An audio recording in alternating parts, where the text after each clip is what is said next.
Hello guys, may buntag sa tanan, mga ka-farmers or mga kasangkayan natin dyan. Ito, gumagawa ako ng tree guard. Ito, tree guard to. Ito ang mga kagamitan para panggawa ng tree guard. Ito, yan.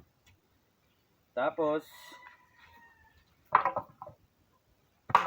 magbiyak tayo ng bamboo, kawayan. Ito, biyakin natin to para gawin natin dyan.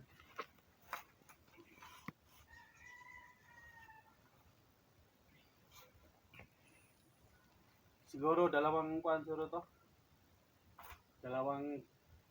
Magagawa tayo nito ng dalawang putol.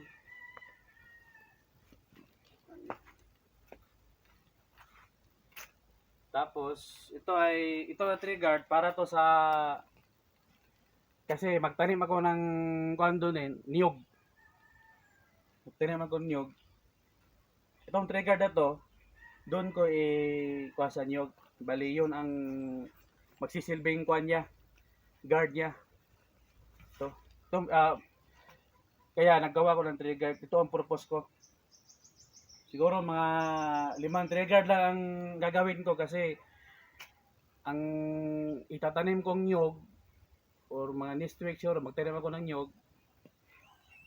Mga 5 lang siguro.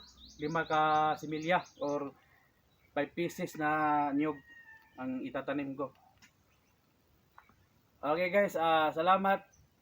Kung humingi ako ng isang comment para sa mga katulad naming mga manggagawa o mga farmers. Thank you for watching.